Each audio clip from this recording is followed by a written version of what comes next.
Yo, yo, yo, we live on location. Me and D Miles here in Orlando, but today we got something special. This is Hall of Fame status right here. Hall One of of Fame. the Go. best to ever do it, women or men. We gonna stay right here this time. This is Indiana Fever's finest, Miss Tamika Catchings. Appreciate you. Thank you. First off, say thank you. You're one of my favorite players ever, and we both definitely appreciate to have you on the show. Thank you. Thanks for having me, y'all. Brought to you by Thigh Stop. First question we ask is, when you first made it to the WNBA, who's the first person to bust your ass? Oh, dang, you gonna come at me like that? Straight away. Right away. So I don't know about that. Look, she's like, you forget I'm the defender around here. Like, what you mean? I went 4 years at Tennessee, and I learned how to play defense underneath Pat. So by the time I got to the pros, first thing I sat out my first year. So I tore my ACL my senior year in college. So I had front row seat my rookie season, really just to be able to be around the game and learn it and see the players. But I would say the team, let me not just say a player, but the team, I would say the Detroit Shock. Okay. The Bad Boys, led by Bill Laimbeer, definitely was the team overall that was the hardest for me to go against. Yeah, they had some hitters too. That's when they win them championships, huh? Yeah, Swing Cash, Katie Smith, she was the player that I always say tough. the hardest one. Yeah, the hardest one for me to go up against. Tell me, I remember when I first saw you, heard about you, it was when you were at Stevenson, you and your sister playing. Take me back to that when you got going, and then being that your dad was who he was. How was coming up for you playing ball? When did you start? So we got started in third grade, but when you fast forward, like my father played 11 years in the NBA, so we moved around a lot with him. His last year, I was in second grade, actually first grade, we moved Italy for a year, and then we came back to the States and kind of settled in a little bit. But by the time we got to high school, just being on the same team with my sister. That's and crazy. We're not twins. We're 21 months apart. She's the oldest. I'm the baby of the family of the three of us. And I just remember being on the court with her. You talk about like the twins, they have that sixth sense. Yeah. And we had it. Like literally, I would get a rebound and I'd just throw it up. Yeah. Just throw it down the court. I already know where she at. Yeah, I already know what she do. I'm gonna get it to her in a sweet spot. Yeah, like I'm in high school the same time. I can remember because I'm in high school coming through the same time, and I'm like, they showing the Stevenson that got the catching system. I'm like, man, who is these girls? And then looking at y'all numbers and y'all was both killing. I was like, man, that had to be like dope. Good days, man. Those are the good days. Tell me this, was it in high school that you got speaking of how you talked about the versatility and your coaches putting you there and you not knowing, you just had the ball. When did you record the quintuplet? The quintuplet double? Am I saying it right? Because that's so crazy. Like 25 points, 18 rebounds, 11 assists, 10 steals, 10 blocks. Who the hell do that? That's like in a real game, like this ain't no video game. No. You must have had that $1 billion bacon after that game. Listen, like for real, that's crazy. Like who registers those type of statistics? Like, was that in high school? Yeah. What happened after that game? And it was crazy because they told me after the game, and even at that point, I'm like, okay, like everybody does that. Yeah, I'm trying to show somebody else, right? Everybody does that. But it's just the way that you play, the way that I play. And I love the game. Like even now in my role, I sincerely love being around the game. I love seeing players reach their potential. And I think for me, I always just wanted to be the best, not compared to anybody else. Like there's a lot of great, we talk about the GOATs of the game. And I don't. You wanted the GOATs. You wanted the GOATs. You wanted the GOATs. I feel you being humble and everything, but we gonna let it be known though. That's how you view it. You don't see yourself that way. You're viewed that way. You wanted the GOATs. But go ahead, proceed. I appreciate you guys. I just want to be the best, I always wanted to be the best. And even when I was younger, I could just see myself like running all over the place, playing defense, trying to help everybody else be great. And it just kind of happened. could there have been any other college could have got you or almost got you over Tennessee? So I went on 4 visits. I went to USC, Tina Thompson, Lisa Les, I was like, Right. Right. I went to Alabama or Arkansas. Sorry, I went to Arkansas. Coach Blair. Yeah. Gary Blair. I wanted to be I love watching him and the way he was. I went to Tennessee and I went to Illinois because Tasha was there. Tasha went to school. I know she had to have a chance. So I went and I was just kind of Tasha said, she said, I know where your heart is. I know your heart is at Tennessee. Don't come here just because of me. And when she released me like that, it was like, okay, sign my name on the line, going to Tennessee. Tennessee don't need to thank Tasha then. Yeah, they definitely do.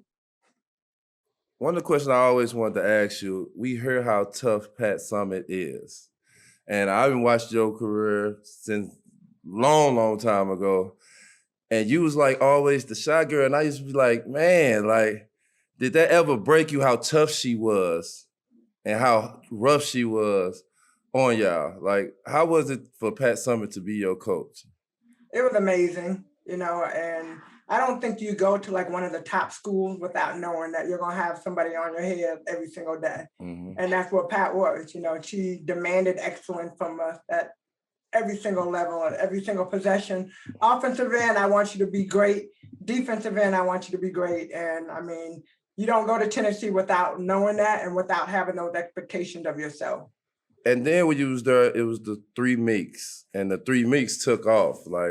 Everybody knew the 3 Meeks, y'all team, y'all squad, to win them championships and to play with Shamika and all them. How was that to build that?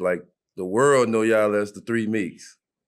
Well, playing with Shamika Holdsclaw, just period, hand down. People ask me all the time, who is the player the hardest to guard?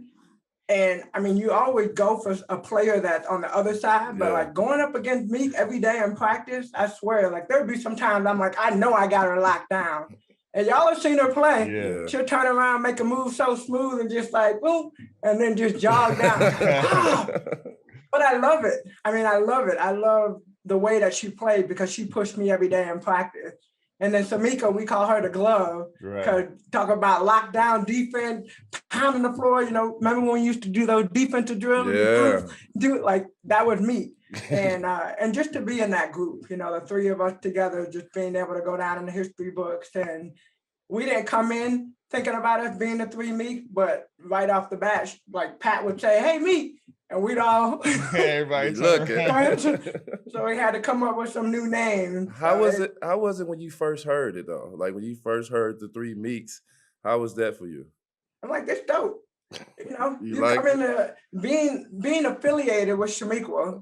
She was one of those players that I looked up to. Yeah. And so even being in the same sentence, I was the 3 Meeks. I like the ring of that. Word.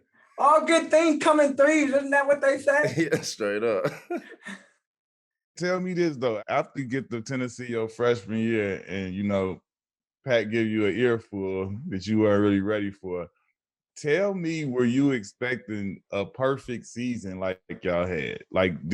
Nobody could have, just tell me how that season was to go undefeated and just to world dominate the way y'all did.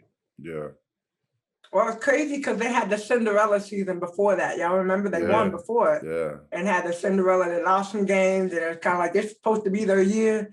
So when we came in, I definitely wasn't expecting us to go undefeated. Yeah. But when I tell y'all, practices were so hard, every single day there was blood. Yeah. Every day. That's just that's how hard we went against each other. Sometimes the practices were harder than the game. Right. Yeah. We got down to the end. We were at Vandy. I think it was maybe Elite 8 playing against North Carolina, and we were down.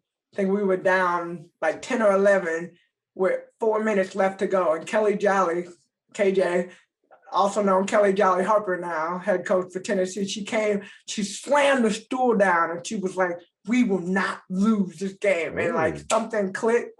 we won the game, and after that, I was like, yeah, we're going to win this year. Y'all going all the way. We're going all the way, and we won. And I just after that was like, man, you know, the rookies, the freshmen, like if this is the way college is right. Like how is that like as a freshman you walk in the door and y'all don't lose a game and you looking around like, yeah, I can get used to this. Yeah, we got 4 years of this. 4 years, and then sophomore year came, and then my first loss in college was to Purdue. Carolyn Peck was the head coach. Stephanie White's on that team. Katie Douglas. Card Figs. Like they came out the gates just like boom. I don't think we ever knew what hit us. And then by the time we looked up, it was like, oh my gosh, like we lost the game. Tell me your favorite Pat Summitt story. That's so many, Q. The thing that I appreciate and loved about her was just how humble she was. But my first practice at Tennessee, it set the tone for my whole 4 years at Tennessee. But I literally rolled up and we were doing one of the first things. The Pat always had open gym. We'd have fans sitting in there, like you would almost think it was a game, but like the fans wanted to see how the freshmen are. So we came in as the Fab Four: Tamika Randall, Kristen H. Clement, Teresa Jeter, and myself. So in practice, we're doing this drill, the defensive drill. Now I told y'all, like I like defense, but in high school, like I was more the offensive player. Tyler was the defensive player. So that's kind of, we had a thing that was cool. So we're doing this defensive drill. We're lined up on the right side. Offensive player, defense, coach in the middle, making the pass. And I got my defensive stance and I just heard, Tamika! And I looked. She was like, get your butt down. Get your arm out. Butt down, arms out. Okay, this can't be the way we play defense because I got beat over and over and over again. So like I was mad. I got beat. Finally make a stop, go to the end of the line, and I'm just steaming. But there's all these people around, so I'm like, okay, I can't do nothing crazy, right? Right. Get back up the second time and get back in my defensive stand. Tamika! And then look, she said, get your butt down and your arms out. I said, okay, butt down, arms out. I got beat over and over and over again. Now I'm pissed. Like I was mad before, but now I'm like boiling. And y'all know how you are when you get to that point. And I was like, oh my gosh. So I go back to the end of the line, finally make a stop, go back to the end of the line, and I'm mad. I'm just like, this is crazy. This is not how you play in my head. This is not how you play defense. There's no way you play defense and keep getting beat. Like at least give me a chance to do it the way I know how to do it, right? So I get up the third time. Pat is like behind the basket. She's over there talking to fans. And I get in my defensive stance. And all of a sudden I heard, Tamika! And then I heard a voice say, what? And everything just stopped. And I looked around, like literally people that were sitting in the stand, their mouths were wide open. And I realized, and I'm like, did I say that? And everybody looking at me like, oh, I can't believe. And I was like, oh my God. Yeah, get your butt down. Get your arm. Like that time she did, get your butt down. Get your arm down. And so I get down in the stance and I'm like, I can't believe I said that. So then I walk. So like after I get done, I'm about to walk to the end of the line. She said, Tamika, come on down here. She's underneath the basket. Now the coach stand with one leg up on the basket, like the back part of the basket. And she said, am I going to have to handle you with lace gloves? And that was her way, like saying, you playing like a girl. Am I going to have to treat you like a girl? Right. And I'm like, no. And she said, am I going to have to send you back to Duncanville, Texas? And in that moment, I was like, if I go home, my mama gonna kill me. If I stay here, she gonna kill me, but at least it won't hurt as bad if it's her. And hey, literally after practice, I went, we got through practice. I went up to her office after practice, apologized. I was like, I'm so sorry. I don't know what got into me. She was just like, we better not ever have this problem again. See, that let me know that Mr. and Mrs. Catchings did a good job raising. Because anybody like they had them parents like we had, they know. whenever you in that critical situation, you don't think about the police, you don't think about this, you don't think about jail, you think about your mama and your daddy, like they gonna kill me. Like I'm gonna live, but they gonna I might get a whooping from you, but they gonna kill me. They gonna do to me. Yeah. So needless to say, we had a great relationship after that. Yeah. And we never had another run-in, so it was great. Do everybody who play for Pat has that second thought? It's like, man, should I be here right now? Because every player we had, like Candace said it, like Shamika said it. It's like, man, everybody was like, yeah, let me second. Should I go change my mind or something? Go back home? That's what lets you know that she a real one though, because these are her superstars. Just let you know that she dug into them, and that's what make legends legend though. That's what be refreshing to hear about. That's how you know they ready. You make it out of there, you ready. You gotta be ready, but that's the difference between back then and now. I mean, we got the transfer portal, and this thing is going crazy with player transferring. But it's you had to learn how to dig. You had to learn how to dig deep.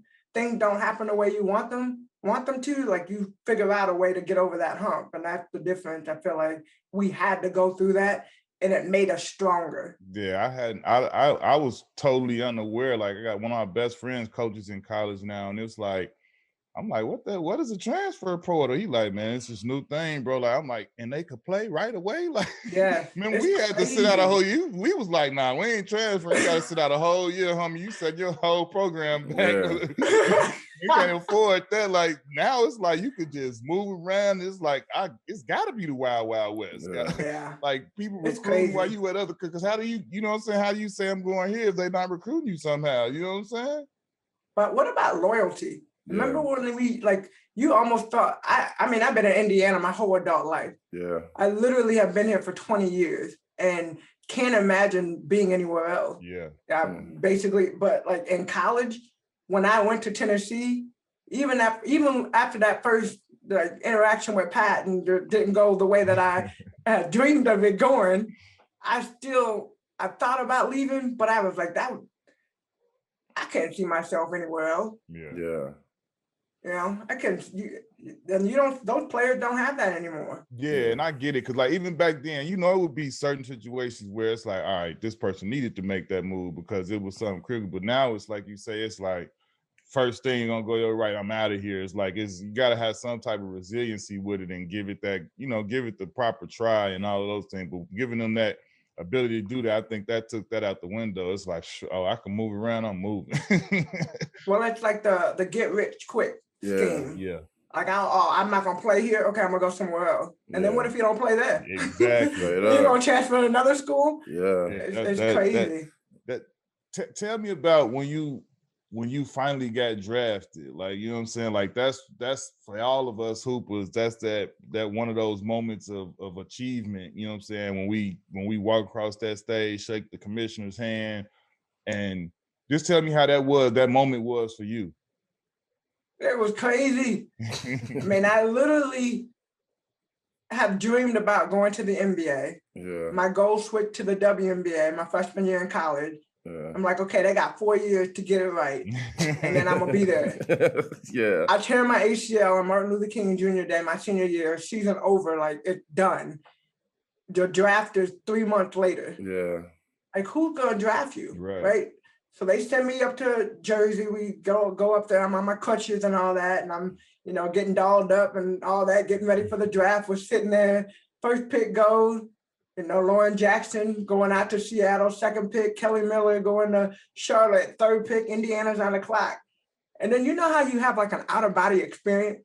Like I heard my name. I was like, did they call my name? I hear that right. Looking around like, oh, that's me. And I crutch up there. I was so excited. And they asked, like, they shoved the mic, like, what do you know about Indiana? I'm like, right. They play basketball. Yeah. Who's your state? Yeah. But I mean, and I say this all the time, but what a blessing. I mean, if I would have went to Seattle, it would have been far, far away.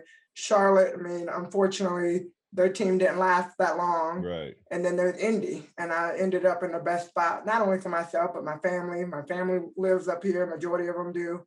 And my brother's close by. So like, it just, draft day was amazing, but just the community overall, the organization, the Simon family, they're amazing.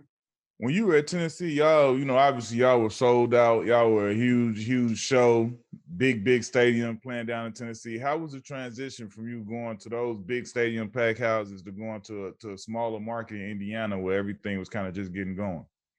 Well, I mean, you just said it. Everything just getting going. And the Fever, we weren't a team that started from the beginning.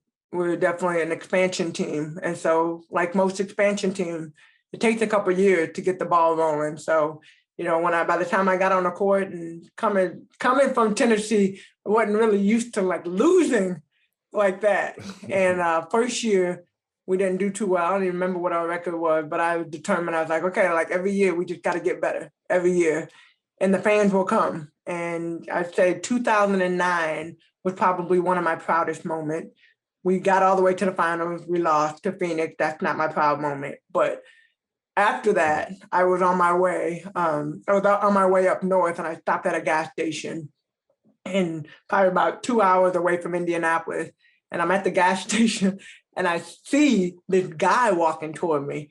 And so I'm literally like, okay, what will I do if he like get too close? I'm like scheming in my head, what's gonna happen? If he comes this close, I'm gonna have to like, no offense, I'm not a violent person, but I'm gonna have to kick and run. Like that's what I'm thinking. Like, and all of a sudden he's like, oh my gosh, you're Tamika Catchings. I'm like, yeah. And then he was like, oh my gosh, I watched Indiana Fever this year. And he was like, oh, Ebony Hoffman and Tammy Sutton Brown and Breon January and Jessica Davenport. I mean, he named everybody, the whole team.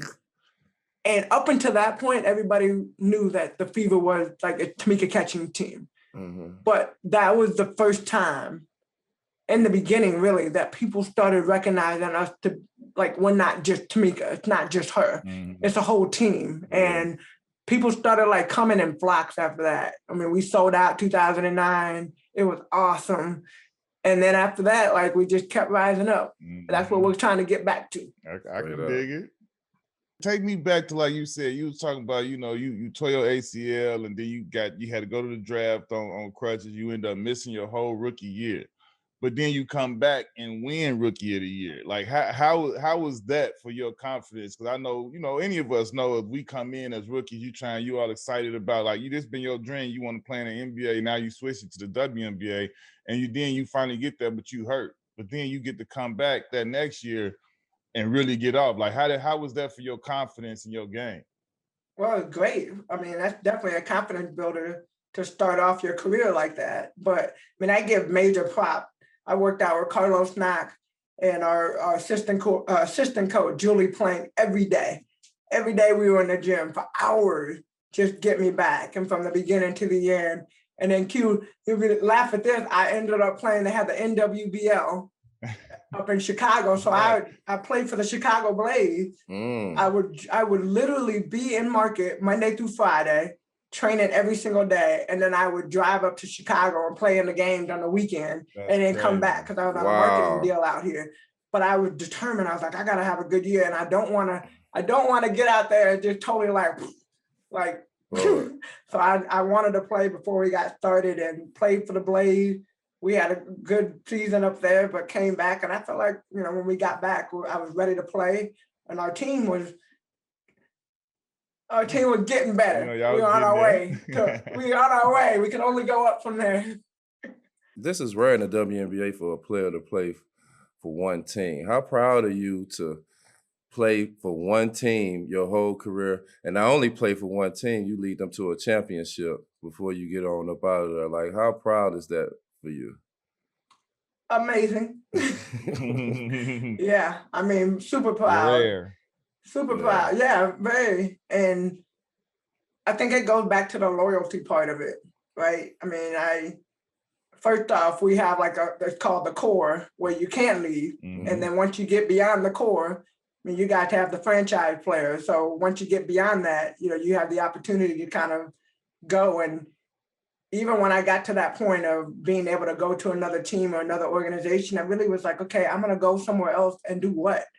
Like start it over, rebrand, rebuild. I mean, it's different. Candace went back to Chicago. She's from Chi. Yeah. So it's different. Like, it's just a different feel, right? It's just different. And to come here, I mean, we built everything, got my foundations here. You know, we serve youth. I love kids.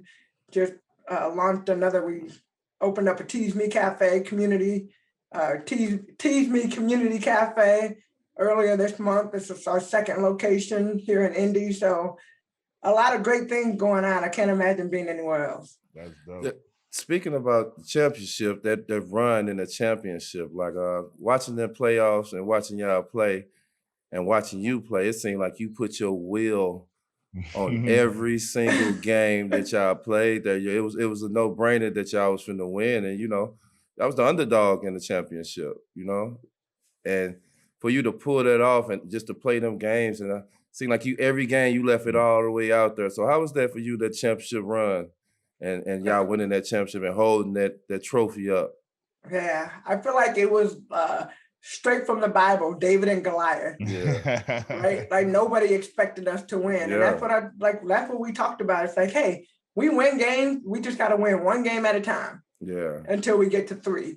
Don't look at winning the whole thing. We did that in 2009. We were up against Phoenix. It was like, oh yeah, we're about to get there. And then Diana Taurasi, Penny Taylor, and don't forget about Cappy Pondexter came back and what? Yeah, so we ain't gonna have that happen again. And literally we came out, it was like our backs are against the wall, but nobody expects us to win. So just go and put everything out on the court every single night. And that's what we did. We came out with the championship. And I remember the media saying before we went in, they had bets. Like y'all talk about the over-under bet. They were like, oh, they get swept. Yeah. I was like, they don't even give us one game? Disrespect. That had to make it a little bit more sweet at the end of the day. Like, you remember how you wrong you said. I heard you though. Yeah, I heard you. I can go find the articles right over here. I think I might have saved those. A little motivation. We talk about defensive play. You know, we're defenders. You know, me and you, we play defense. So when you why didn't you say Q? He trying to take shots. Why didn't you say Q? We talk about, real defenders talk. This is the segment for real defenders. So, us as being defenders, how was it for you? Pat was just on you about playing defense. How was it for you to win your first defensive player of the year? What a tribute to Pat. I mean, I went in my freshman year in college playing defense the way that I thought I knew how to, like the way that in my mind defense was to be played. And I remember the first practice, Pat yelled at me so hard. I was like, man, I literally thought about going home after that. And I'm so glad I stayed. But through the course of 4 years, she taught me what it meant to be a great defender. Yeah. And being able to rotate to different positions, playing the 1, the 2, the 3, the 4. If I had to go at the 5, I could do that too. And it just kind of it translated to the pros. The game got quicker. I mean, y'all know from college to the pros and high school to the pros, like it's a big jump, right? So having to learn how to defend and how to learn how to use your body and how to see plays happen. I mean, a lot of that I learned in college and being under her system, and then it just translated to the pros. You and KG are like my players. Like y'all two remind me so much of each other, the versatility, all that stuff. Who brought the versatility to your game? Who brought the style of I can play any position on the floor? Because every player can't do that. So with you was one of the first that I seen kind of mastering that. There's just forward point. I'm guarding the point guard. I hit the 3. I got to guard this guard. Like, how was that for you? And who taught you to be versatile all around the court? I think it's the street. Yeah.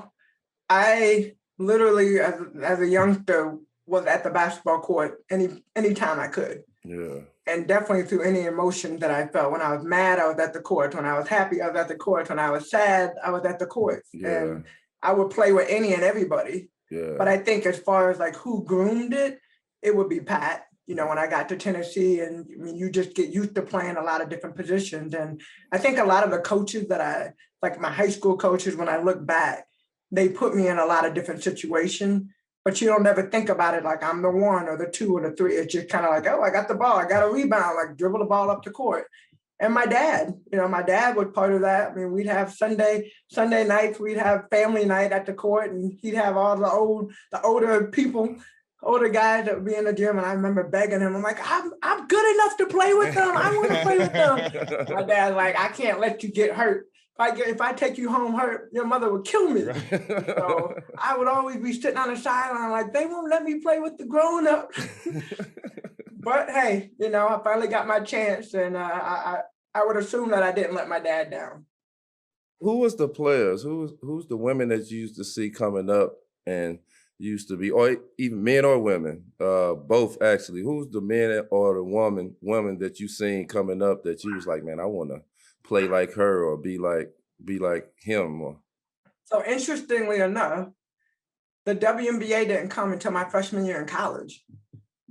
So up until that point, like Alonzo Mourning was my favorite, just hands down. I just always like, Joe, I just felt like he was one of those players that could do anything. Whatever his team needed from him, he could do it. He could score, he could defend. He seemed like a good leader at that point in time. And, even now, like I consider him one of my mentors. And then I fast forward to the 96 Olympic team.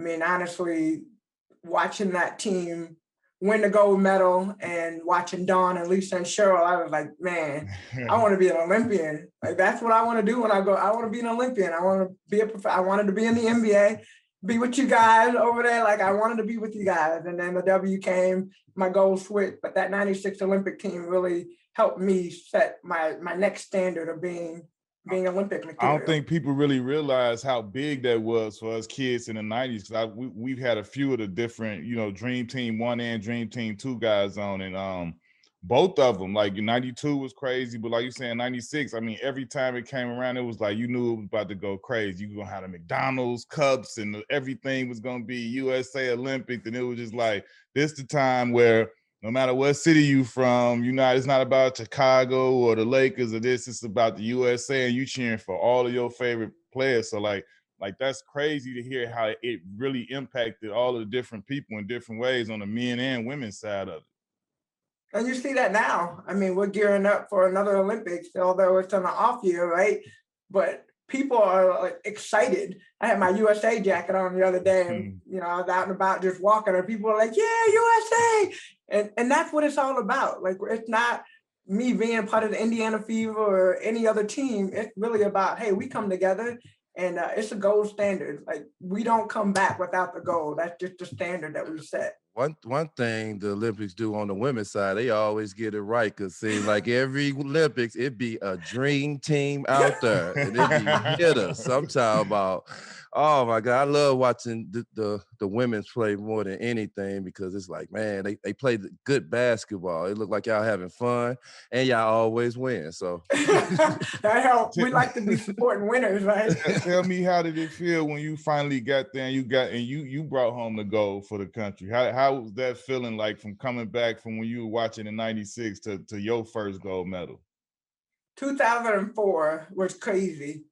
And so I told you guys, I tore my ACL 2001, came back, made the senior team 2002 for the World Championship, and then coming off of that, coming back and having the opportunity to play for my first Olympic.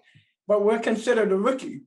So we're still like the ones that are doing all the stuff for all the older players. Yeah, we know how that goes. You like the youngin'.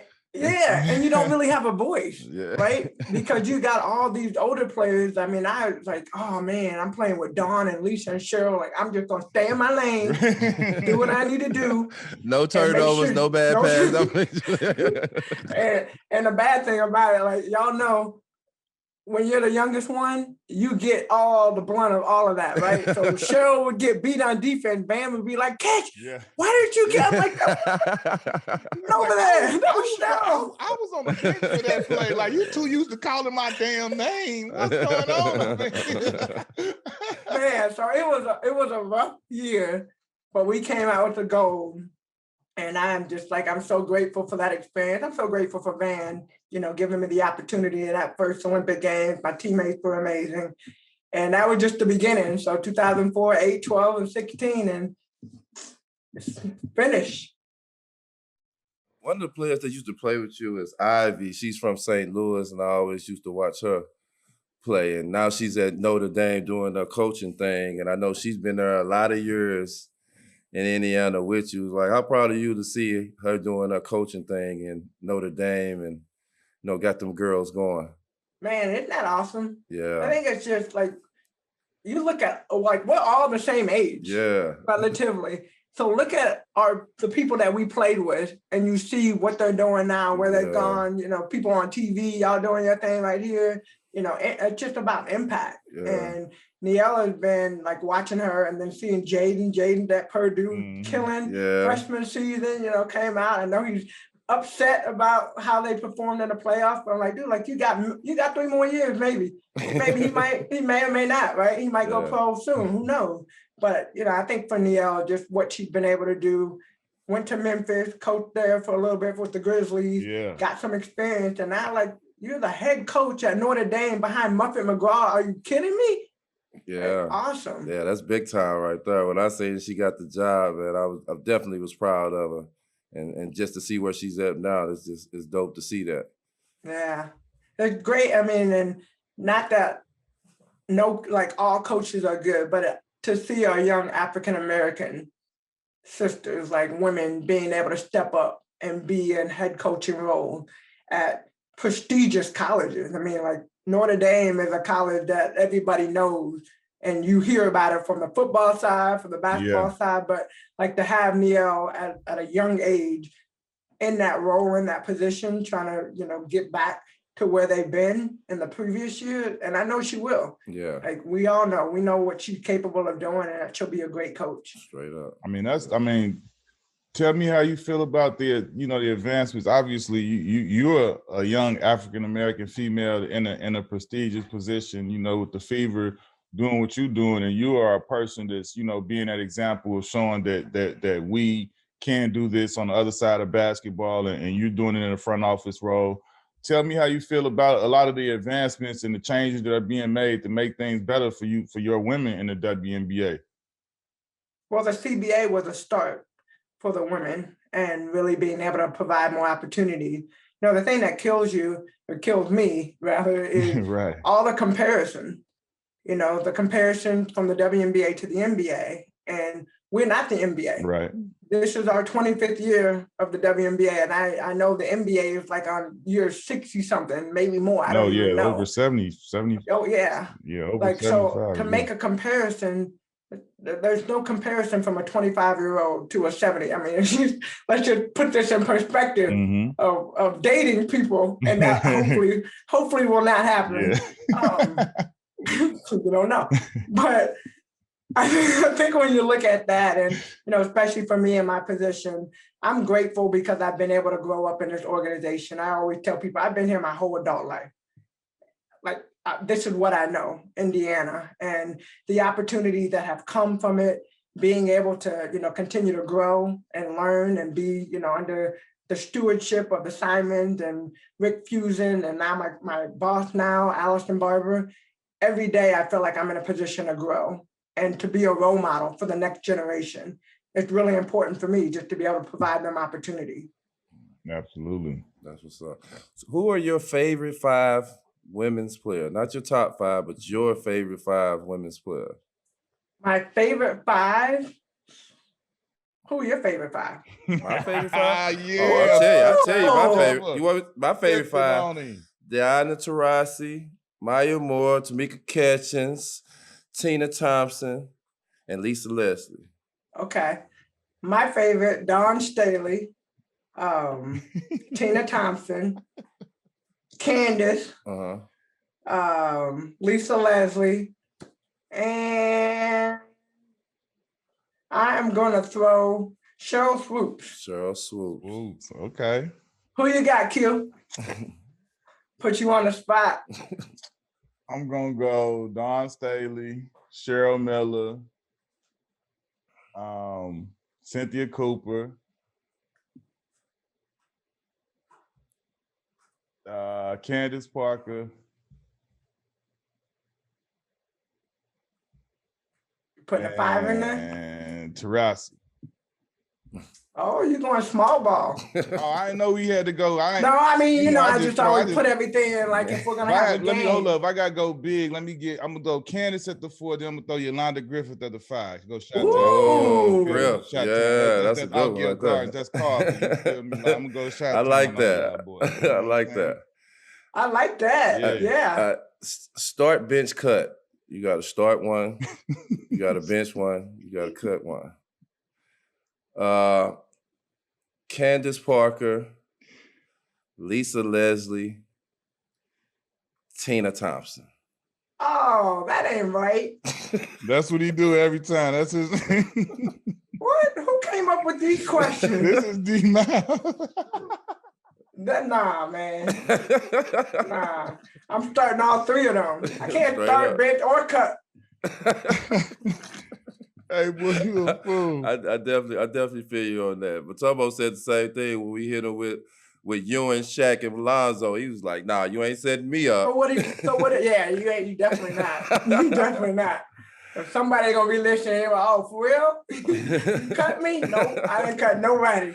All y'all on my squad. If you had 4 other players, 4 of your former teammates, if you could pick 4 of your former teammates, college, WNBA, who would be them other 4 teammates that you would play a game with? Other 4 teammates. Okay. Olympic team, whatever. Other 4 teammates. Okay. Well, I would have Dawn. I probably would have the 5 that I just named. I definitely have Dawn. I'd have, let me think, I have all my teammates. No, because Shamika need to be in there. Yeah, Shamika was my 3. That's a lot. Dawn's my 1. My 2 would be I'm gonna go DT. I'm gonna go Diana. Okay. Yeah. So Dawn, Diana, Shamika, you, and who at center? Ooh, I gotta have a 5. Yeah. I'm gonna go Lisa. Oh, that's because at the end of the day, Lisa got them bows. That's real. And nothing else. And she mean. She taking you out, with it too. Mean with it too. Every time I see Lisa, she just be smiling. Then every time I see her on the court, she be just mean mugging the whole time. Killing them though. Killing them. Get you with the okay. Yeah, that's a nice little squad right there. Tell me this, if somebody, you were a 10-time All-Star. That's a whole lot of All-Stars, by the way. I ain't getting none of them, you know what I'm saying? So salutations to that. But just tell me the difference of having 10, like your first game, your first All-Star game, your last. Tell me the difference in between the two.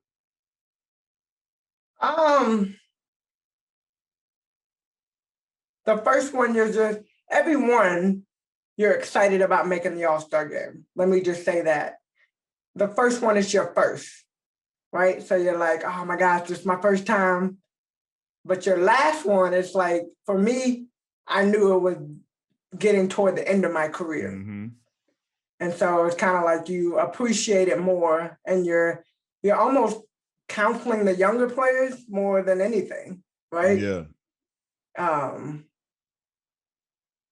Yeah, and I remember my last year was probably one of the first years that we had as many young players making the All-Star game. Well, I want to ask you, like I say, following your career, I remember you being in Tennessee and you was the shy girl. You weren't doing too many interviews and stuff. And being as a fan, you know, we always want to see the personality and see you. And then as you get to the NBA, it's like, man, the growth of you. You start to see the smile, the interviews, you talk more and all that stuff. Tell us about that transition of that being more open to the world, to show more of yourself.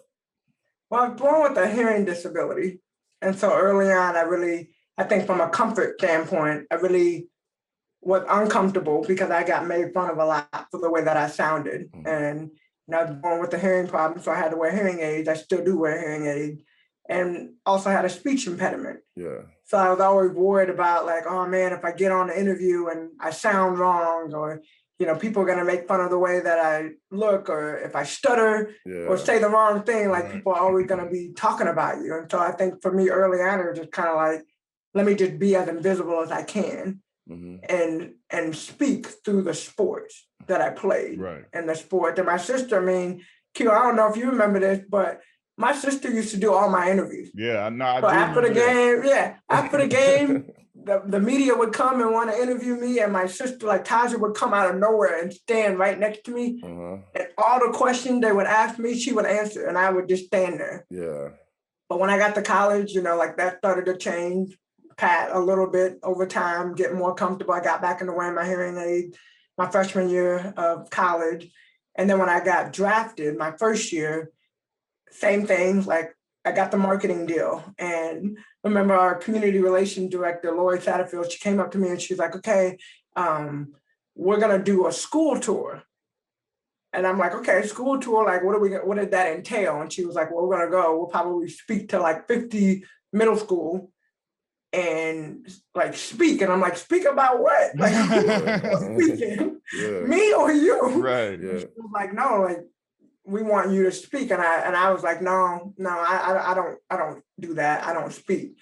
And she came back a second time and asked me. And then finally the third time, she was just kind of like, okay, well, here's the deal. Like, we signed you to a marketing deal. So you really don't have a choice. And I literally, my first speech, we talked about the fever. For every victory earns respect. Yeah. I wrote out a speech. I stood in front of, think about all these kids sitting in the bleachers looking at you crazy. And I sat with a pad of paper and I read verbatim every single word on the paper. And then I looked up, that was my speech. And gradually by the 10th school, I kind of was weaning it a little bit by the 15th, 20th. And then finally I got comfortable enough to be able to speak without having that pad. But that's what it took. It took me going through that. I never thought I would be thanking her for making me go and speak to all these schools. But if I wouldn't have done that, I don't think it would have taken me a lot longer to get comfortable with hearing my voice and to get comfortable with talking in front of people. I know that had to be like one of the scariest things ever. Cause I like me as a grown, you talking about, that's like your what, you probably like 22 or something, right? Yeah, like young. So the first time I really stood up and like you said, speaking in front of an auditorium, like I'm retired now. I'm retired from the NBA. And that was the first couple times. Man, I stepped into the auditorium. I'm like you said, and I didn't have a piece of paper or nothing. It was literally like, you about to wing it, boy. And it was like 700 people or something. These was college kids. It wasn't like little kids. And I'm sitting there like, in that moment, it was like, okay, shit just got real. You got to tighten up, boy. Like you got to, and it was like you say, I was slow out the blocks, but like that was probably one of the scariest times getting up there that I've had in my life. Like, man, I'm kind of spooked right now. It was intimidating when you haven't done it before. Like when I'm telling you, I'm like, cool, I talk all the time, I'm cool. But when I stepped, I was like, oh, I'm like, okay, let me get right. You don't have a camera. You don't have something to hide. You can't turn off. Don't mess up. Everybody looking at you. You standing up here by your damn self. Boy, I was like, yeah, it's real right now. What'd you talk about? Just talked about my story, my life, everything that I've been through, and how I felt like, I just wanted to share my story to let people know that, like, even in some of your downest, most darkest times, that that you can get through by persevering and just having determination and good people around you and trying to do the right things. But even sometimes we all fall, we all make mistakes, we all do bad things. But I'm an example, and D is an example of imperfection that could still work out at the end of the day. And you could be okay. And now look at you. Yeah. What? We up here trying to do what it do. Yeah, I was just happy for you, just in general, just watching you come up and just seeing your personality, see you smile, see you talk more, and how your career ended, and just seeing you on camera, just to see where you at now, just being a fan from Yay High, like it's dope to see you where you at now. Thank you. I appreciate you guys. It's been a blessing. you know, and I think we can all attest to this as far as like the village, the people that have been around us. Yeah. Through the highs and the lows. Yeah. You know, I mean, you go through injuries and you don't think like, hey, you don't think you're ever gonna get hurt. Right. Yeah. And then when it happens, you're like, oh snap! Like, what am I gonna do? Yeah. I'll ever be 100% again. Yeah. And fighting back and not just being 100, but being better than you were. Yeah. Tell me this: you have a different type of insight on Kobe than a lot of people. You knew Kobe as a young kid when you know your dad and his played together in Italy. Just talk about a young Kobe, somebody that people never really knew about and how he was as a young kid. Well, it's crazy because I mean, as a kid, we were just kids. Yeah. And you don't think about the future. And even at that age, I mean, shoot, we were what? I was in first grade, he was in second grade. And then of course, like my brother and my sister and his sisters, I mean, like in Italy, it was different. My mom or my dad, both of our dads played together in Philly. And then dad got traded to Milwaukee and then went to LA for the Clippers for a bit. And Jelly Bean went over to Italy. And so like by the time we got there, it was more, there's not a lot of African-American families strolling around in Italy. So like we need to make sure that we get the family together, and they played on different teams, but we would get together, often just to go see the sites. Sometimes it was just a matter of like, let's just get together. We were kids. And for me, like my motivation and my just like determination with anything the boys could do, I could do too. Right. And don't eliminate me just because I'm a girl. Like I was a tomboy to the fullest.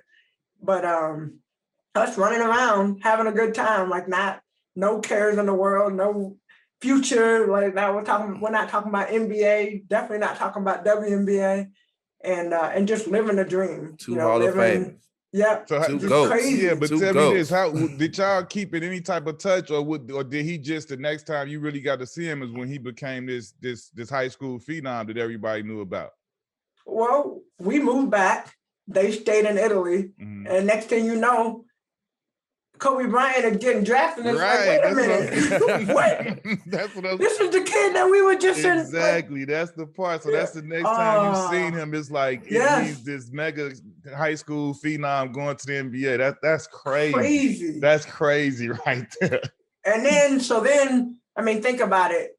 So he goes straight to the pros. I go 4 years to college, and then by the time we come out, like even at that point, the time that we would talk is like All-Star weekend when we're crossing in the hall and it's like, oh, no, like, hey, check in real quick. How's your family? How's everybody? Like go through the rundown. Right. Everybody good? You good? Cool. All right. I'll see you next time. And you never, and like, this is the thing that kills me. You never imagine, like you never think that you just see people as being invincible. Yeah. And we're young, right? We're young. So it's like, the last time I saw Kobe, like we were at All-Star Weekend in Vegas, WNBA All-Star Weekend. Remember he went. And we brought the W brought a whole bunch of the legends back, but I went on behalf of the Fever, and Ida was there.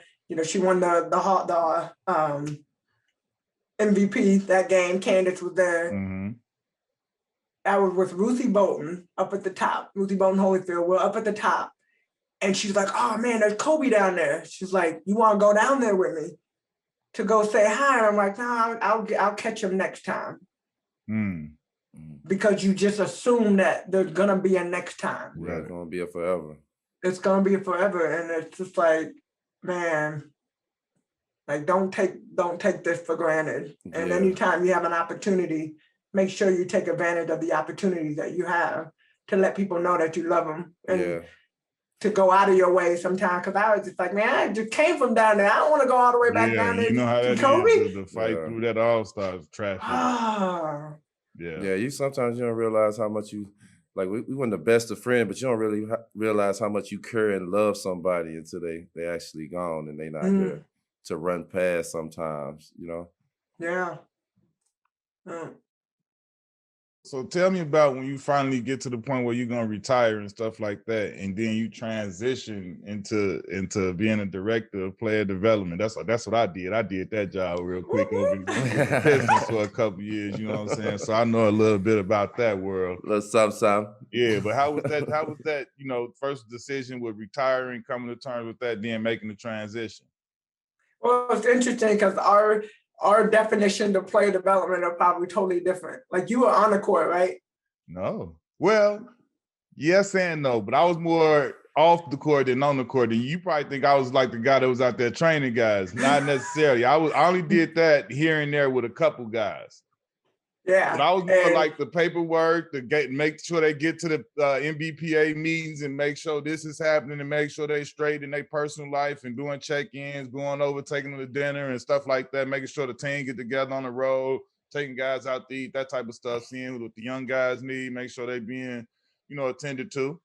Yeah. So my thing before I finished and I sat down with our GM at the time, and Rick Fusion, our president, and he was like, okay, like, what do you look at? And I was like, I really want to help guys focus on what does life look like beyond basketball. Mm-hmm. And really being able to take advantage of the opportunity while we're playing. Because once y'all know, once you get done playing, you make those phone calls and people are like, who? Well, yeah. Let me call you back. I'm going to call you back, right? And they don't call back. Or, matter of fact, they don't even answer the phone. Like, I don't even know who you are. I like deleted your number from my, what? So I wanted to make sure. I'm like, that was a passion of mine for that moment. And I mean, I worked with the Fever the first year. Then I went to the Pacers, did the Pacers, came back to the Fever, went to the G League. So I went to the Mad Ant. And then I came back. So literally that's 2 years right there of doing the player development. And putting your time in for real. That's it. I did. It's a grind. It is. Coming from being who you are as a player and doing that I'm telling you, everything is a grind. The first thing, hey, listen, you sign up, you like, cool, they gonna pay you what you're gonna pay you. And then when you start getting paid, you start being like, man, damn. Like, hold up, man, I'm kind of around here more than I was as a player. And I ain't getting a fraction of what I was getting as a player. What's going on around here? You become a servant leader. Exactly. Right? Like these guys now don't want to do what you tell them to do. And you're like, man, are you kidding me? Yeah. That was the thing that killed me. It's kind of like, okay, this will be over. Like, let's just be clear. In the WNBA, our average length of time, average playing career is 3.5 years. Mm. So in you got 3.5 solid years. Yeah, you see all the players that have been here for 10, 12, 15 years, but not everybody gets to that. That ain't for everybody at all. So you need to start doing what you need to do now to prepare yourself for life beyond that. And that was something that was really important. After I retired, a lot of people ask me, what do I miss from the game? And I always tell them I miss the adrenaline, like the adrenaline from the crowd or a big game. What do you miss from the game since you've been retired? I miss the bus rides. I miss sitting in the locker room after practice, joning on somebody just because, man, you got crossed. Oh, we had one the other day in practice. Ouch. Right. I miss that. I miss that. Yeah. And even in my role now, being the GM, I still get to feel a little bit of it. Yeah. Going to practice and being around. But coming out of when I finished, I had a list of things that I didn't want to do. And I didn't want to work 9 to 5. I didn't want to have to go to practice. There's a lot of things I didn't want to do. Yeah. And now having the time away, it's I miss the bus rides. I miss being at the airport, just waiting on the plane. We just sitting around talking, having those, But, that's what you got good friends for. Yeah, but being in that position that you're in, that's a testament, that you did everything the right way, because all of us sitting here know that as like we said, as ex-players and stuff like that, everybody don't get that opportunity from the team, from whatever organization to say, hey, come work for us and really be given an opportunity like you've been to be able to go here, go there, grow and continue to grow. And like you say, you feel like every day you in a position to grow. That's an unbelievable, great feeling and great situation, because it's not really what it is for everybody that's going around. And some people that get in this situation, they get boxed in and not in a position to grow. To see you be able to be Fever, then to the Pacers, then back to the Fever, to the G League, then you moving up. That's all big salute to the organization for really, you know what I'm saying, putting you in play and believing in you and giving you that opportunity. And then a bigger salute to you for really, you know, cashing in and making the most of it, because you giving the ability for the organization to put that trust in the next player that come through and handle their business the right way. You empower them to say, look at how Catch did it. She handled her business, instead of somebody to get in there and, you know, sully it up and say they come in here being like, and that may make it tougher for the next person coming through. So salute to you for doing it the right way. Yeah. Thank you. But I think too, it's taking up, I mean, you said it. You look at like, okay, I was making this as a player and now you're on the other side, right? Mm-hmm. But it's a growth. You got to grow into that. Mm-hmm. And this is something I was talking about. The unfortunate part is we've all been playing basketball for so long. And for the most part, you don't make the NBA or the WNBA unless you're one of the top players. So like you have been in a sense catered to be able to help get you to that level. Yeah. And then you go pro, and depending on how long you play. I mean, I played 16 years. We all played for a long time. Mm-hmm.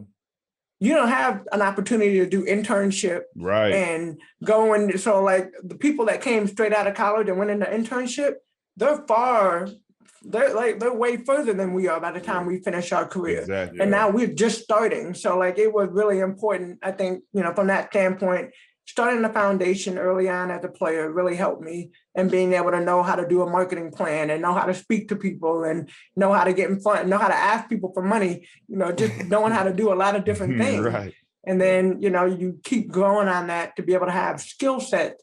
And that's what I want for our players. We started a program earlier this year called Athlete to Advocate for our players. And hopefully it's the first time it's ever been done. We teamed up with Anthem, and then IU School of Philanthropy. And we went through a 5-week course teaching players how to be advocates. And we all have a voice. We have a platform. Obviously, you saw that last season in the W and the NBA, and being able to fight for fight for justice. We are fighting. We all want to fight for something. So knowing how to fight and doing it the right way, knowing how to speak about it, knowing what you're passionate about, like that's so important. And I'm thankful, I know I've said I'm blessed. I'm thankful to be in an organization that has allowed me to grow and continue to allow our players to find their voices. I want to hire more players.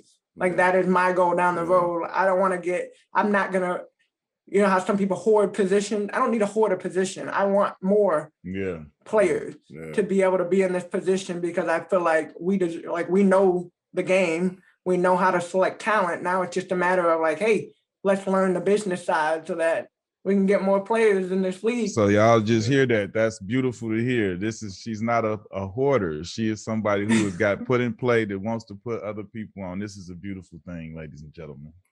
What do you do to scratch your competitive itch? I have a business. So because I used to tell people all the time, like when you playing on the court, it's like you can't go to jail. I can be mad, I can be mean, I can foul somebody hard, I can be happy. I can't get in trouble on this court. All I can get is a tech.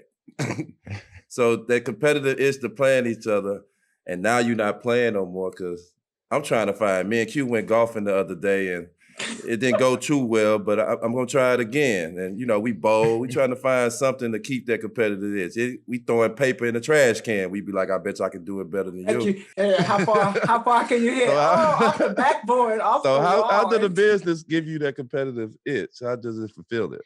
Well, I mean, every day we're competing with other businesses. You know, it's a tea shop, so we don't have liquor. We don't have any of that.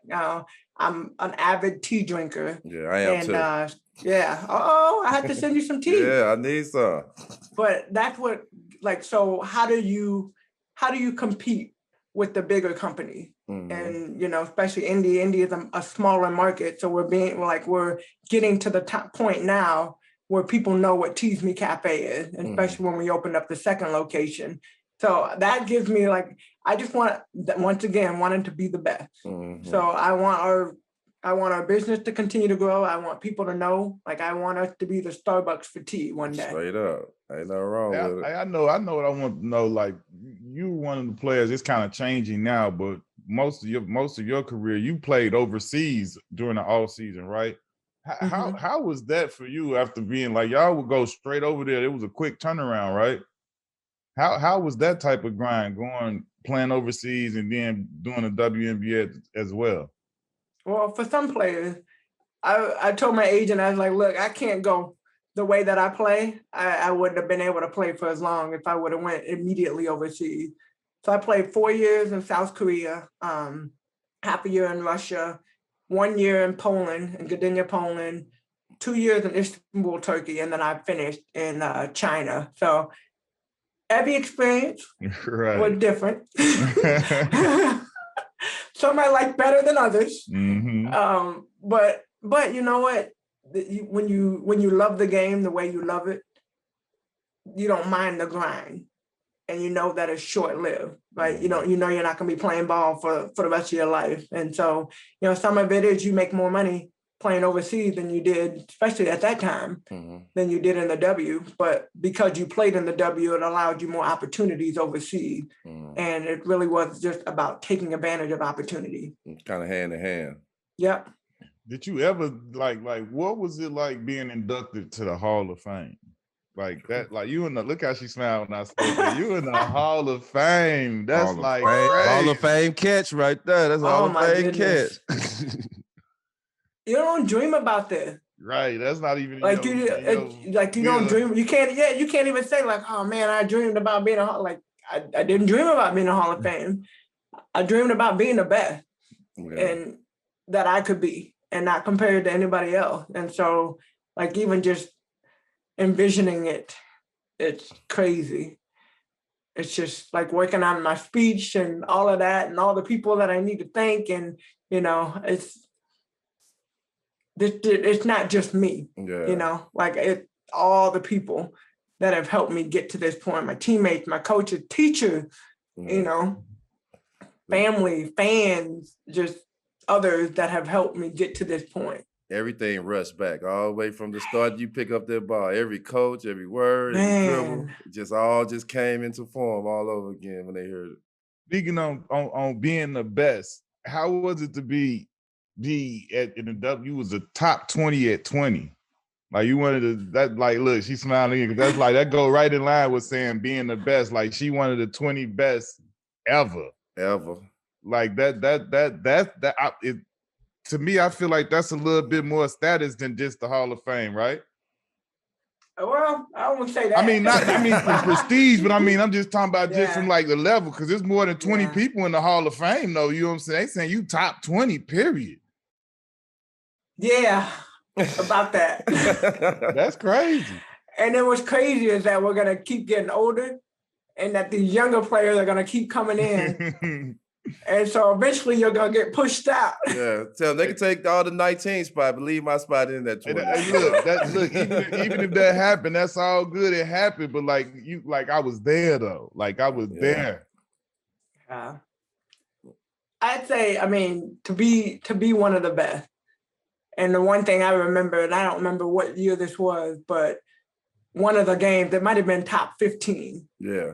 And they were top 15 or top 10, and they were calling all the players and like, so-and-so has won X amount of championship. And then this player, and I remember standing there and they're like, and Tamika Catchings. And I came down and I was like, you need a chip. I was pissed because I was like, man, all of them have all these championships and I can't even get one. Can't get one. And then when we won in 2012, I was like, okay. Hallelujah, praise the Lord. That resume looking real good now. Anything that happened after that is just addition. All me right there too. We'll take it. Say it up. I want you to talk about the Catch Foundation. What made you start the Catch Foundation? Yeah, Catch the Stars, like we started, my sister and I, in 2004. But the first year that we got here, I did an appearance at one of the local clubs, and the park director, Ted Van Viper, he was like, man, have you ever thought about having your own camp? Like you're so good with kids. Well, he became our best friend really fast. We started our camp that year. This year will be our 20th year. Wow. Congrats. For the Catch the Stars holiday camp. It's crazy. And then thought it was great. After that, the next year, That was 2001, 2002. We added a fitness clinic basketball camp. Next year, we added a mentoring program, fitness clinic, basketball camp. And then after that, it was like, okay, we can't keep adding stuff and not have like an umbrella to put it underneath. Yeah. And we came up with Catch the Stars and have been rolling. So we're giving out $100,000 in scholarship money this year. That's what's up. The awards show is actually coming up. So like obviously everything is virtual. And my goal, my dream one day is to be able to provide full scholarship to college. Yeah. So we started, I think, at $1,000, giving out $1,000. Now you're giving out $100. Like scholarship. Great. Now we're at $20,000 renewable. And so we got So we'll keep growing. No, that's keep great. Growing. That's what it's all about. Impactful. Yeah, that's what's up. All right, that's a wrap, man. It's been too real. We appreciate you. Super salute to you. You know how we feel about you and your game. Thank you for coming on with us, Miss Tamika Catchings. Thank you. Thank you guys for having me. Thank you.